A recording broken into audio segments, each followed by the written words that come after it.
A great director makes it his own.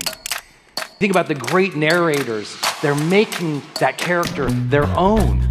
And when you make it your own, it has way more success than when you copy everybody else. Your confidence goes up. Your esteem goes up. Make it your own. That taps into your confidence, who you really are. Your job is to compare yourself to yesterday, your congruence, to your best, your engagement. You compare yourself to you, not to other people. And that is a shift.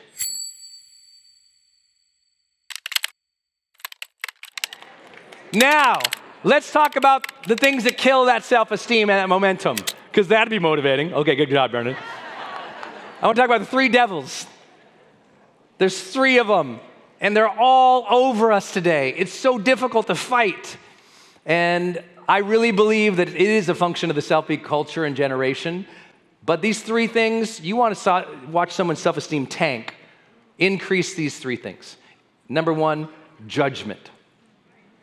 Rapid, speedy, impulsive judgment. Not just judgment, because we all need good judgment to lead good lives. Speedy judgment, harsh judgment, automatic judgment, assumption bias-driven judgment. And we are being conditioned and trained with our phones to judge. 1,500 posts a day, you are judging worthy or unworthy. And that is training your brain, speed judgment. Why? What's wrong with our culture today? Speed judgment. The inability to listen, to watch, to ask questions, speed judgment. She's like this, he's like that. That group is like this, that country's like this, speed judgment, speed judgment. All these automatic, immediate labels of worth, of value, of good, of bad. Those immediate judgments will crush somebody's self-esteem, whether they're coming internally or externally. When a behavioral scientist or psychologist works with you, they'll often do processes like cognitive behavioral therapy where they're exploring the thoughts that you have about yourself. And the thoughts that you have about yourself drive a lot of your self-esteem. There are more things, but a lot of it is what this is, which we'll talk about later. Well, one of the things is when you're mean to yourself in judgment, no wonder you feel bad. No wonder you don't have the drive or the focus each day because you're so mean to yourself. Well, the problem is you're not just mean to yourself, you're watching other people all day be mean to themselves too on the internet. That one post shows up and that person's punching that person. That one violent thing is happening. That one conflict. That one hook that they're trying to capture your attention with because if it bleeds, it leads. And all of a sudden, there's just judgment surrounding you. One of my secrets to life personally of being happy and happy with myself is limiting all of that noise. Like when that noise, who has enough noise up here? I don't need noise from external, but I also limit it internal. Meditation. If you don't have a meditation practice, start because your mind is in constant judgment. When you learn to meditate, you're able not to turn it off, but to decrease the noise. If you're not taking a few moments each day to get out of the judgmental mind, then it's really hard not to judge yourself so hard all the time. So a simple meditation practice every day. You want to meditate with me and tap into the universe with me? 1:30 every day, see you there, out in the universe meditating. Like, it's just like that midday for me, that release meditation technique releases judgment and just like dropping that devil for a minute. Just dropping that thought, dropping those thoughts about myself. Please, if you haven't ever done this before, if you really want to feel more confident and capable and strong, start writing down every day what were the thoughts you had about yourself today. And start asking if those thoughts are going to be the thing that take you to the next level of life. And when you see those thoughts and they're unfair, you got to question them. If they're not truthful, you got to question them. If they're mean, you got to question them. You got to learn to question and observe your thoughts in meditation or as a self-improvement practice. I know you know that. The second big devil, comparison. My self-esteem has nothing to do with any of my peers who will come up here today. Ed's gonna come up here and crush it today, and Ben, and Trent, and Lori, and none of their performances or who they are has anything to do with my self-esteem. When I scroll through social media and someone has 10 million followers more than me, literally no reflection of myself. When you are comparing yourself to others, you are constantly chopping yourself down. Comparison is chopping yourself down. It's almost impossible to compare yourself in a positive way.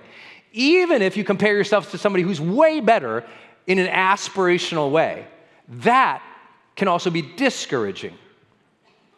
Your job is to compare yourself to yesterday.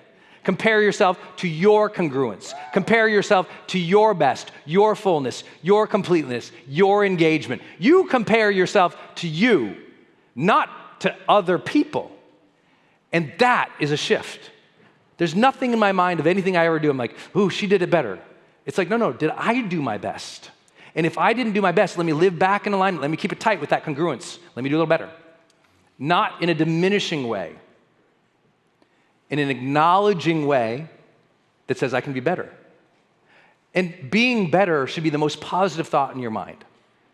It's like, to work on yourself doesn't mean you suck. To work on yourself means you're getting better.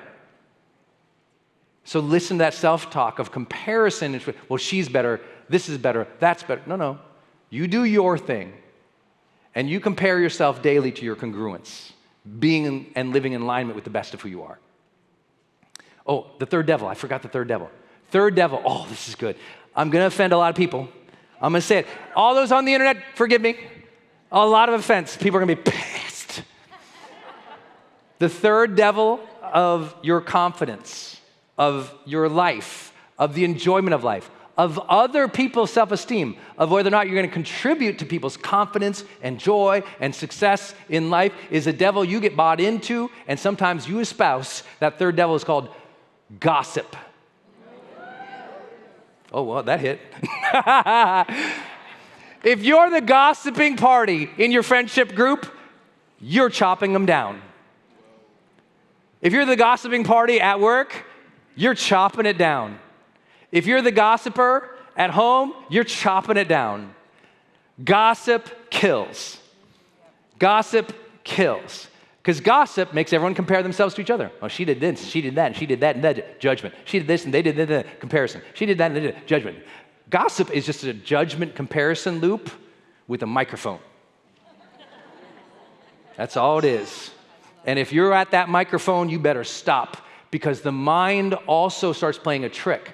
The more this is crazy, the more you gossip, the more you develop narcissistic tendencies. Did you know those are correlated? Like high, like 0.6, I think I remember? It's an unbelievably high correlation. The more you gossip socially, the more your narcissistic tendencies go up. And remember, narcissism isn't you love yourself. Narcissism, you usually dislike yourself, and so you act out. You put on fake facades of strength. You become oblivious to others. Gossip. And this is so rampant in people. Like there's people who I love, I won't answer their phone. There's people I care about, I won't go at a meeting with them, because if they're always there to talk about other people, I'm like, uh-oh, something is broke. And I don't need no broke energy around me. I got a hard enough life. You know what I'm talking about? Ooh! And here's the deal. Most people gossip way more than they think. So as I ask you, could you journal about your own internal thoughts? I'd love for you to journal about the thoughts that come out your mouth. I did this in college. It was so powerful. I had a great professor ask, I want you to journal about the gossip you did each week. Who did you talk about? What did you call them? Why did you say that? Did you have all the facts? What was the result of the other person? How did they feel if you talked to them or it got back to them? When you were gossiping to this social party about this other party, how did this party feel about what you were saying about the other party? It's just an absolute promise. The more you gossip, the more you degrade your own self-concept. You think you're judging other people, it's tearing you down. And you don't even know it because you're becoming less kind. And as you become less kind, your self-esteem goes down. As your self-esteem goes down, you get discouraged, you divide yourself from other people, you start feeling defeated. And that's why a lot of gossipers are gossipers. They're defeated. They had less willingness to try, started judging other people. Because you know who doesn't gossip a lot? Really successful people in the arena doing the work. They don't have time. They're just like, because they're busting through the willingness wall, they're not discouraged, divided, defeated, and gossiping. The gossips are usually in the seats of the arena, and they've never even been up there. So they're going to judge everybody else. And you have to know that as the high performers in this room, of course they're going to judge you. Of course they're going to compare you. Of course they're going to gossip you. But remember, that's 3 devils nagging at you. You don't have to listen. You don't have to believe. When someone throws judgment or comparison or gossip at me, I don't reply. I've been on the internet for 20 years. I don't reply.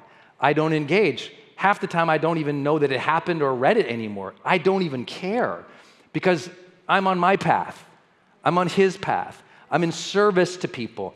And all that other conversation is conversation. And their conversation about you has nothing to do with your permission to succeed. Can I get an amen on a weekday? Change your life. Last big idea for me today is that you want a better self-concept, self-confidence, strength, esteem. You have to realize you're directing your thoughts. You're narrating your thoughts. You're directing your attention every day. Where's your attention? Because that attention is either building you up or stripping you down. Where is my attention? That means you're the director. You're the one zooming in on things. You're zooming in on your past, your present, your future. You're the director. Where is the lens of your attention going? Be careful, because either you're choosing to film a horror story or you're filming a love story. You're the director.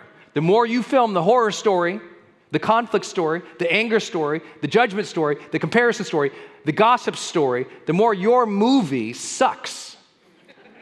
The more you feel that awfulness, the more life feels horrific. The more you can teach yourself to zoom in on people who are into self-improvement, people who are into service, people who are getting better. The more your life tells a different story, and you come back to life. You're directing a better movie. You're directing your self-esteem. You're directing your confidence. You're directing your vibrancy. You're directing that in a whole new way. And then you're realizing you're narrating your life. You're narrating what happened last night, today. You're narrating what happened when you were 10 and 15 and 20 today. You're an active narrator, so listen to those thoughts. It's so important. And here's the thing. When you realize you're the director and the narrator, since we're in LA, the metaphor that a lot of big studio heads will give a new director or a narrator on a show, they'll say, listen, make it your own. When you make it your own, your confidence goes up. Your esteem goes up. Don't do it like everybody else. Make it your own. Do it your unique way. That taps into your confidence, who you really are. A great director, when you think about Scorsese, makes it his own. When you think about the great narrators who animate the voices of Toy Story and others, they're making that character their own. And when you make it your own, it has way more success than when you copy everybody else. When you copy everybody else, the movie gets no plays. Your life doesn't feel real. I don't know if you all know this, for those who are new. I know our Ultra members know. But you're sitting in the historic Alex Theater in Glendale, California right now. In these seats, Walt Disney himself sat here and screened all the great Disney cartoons and movies while he was alive. Right where you're sitting. In that chair. In that chair. He brought his company, his team, his advertisers, his producers here to watch the cartoons. He saw a different vision. You got to see a different vision for yourself. Some of you are still waiting for some kind of epic permission or day or chance or break, and then I'll feel good about myself. Then I'll start directing this attention. Then I'll start chasing that wall of illness. Then I'll start bettering myself. You got to do it today. You got to make this choice. You got to say, I'm here. I'm here. Say, I'm here. I'm here. I'm ready. I'm ready. I go in strength. If you're still that person, you're like, I'm still waiting for permission. I need the world. Oh, hey, you need that permission?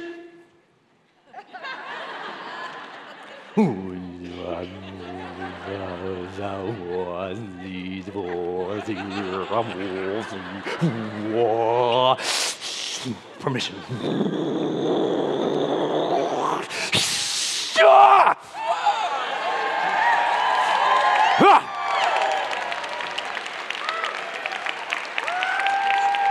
Permission granted. I'm Brendon Burchard. Thank you, guys.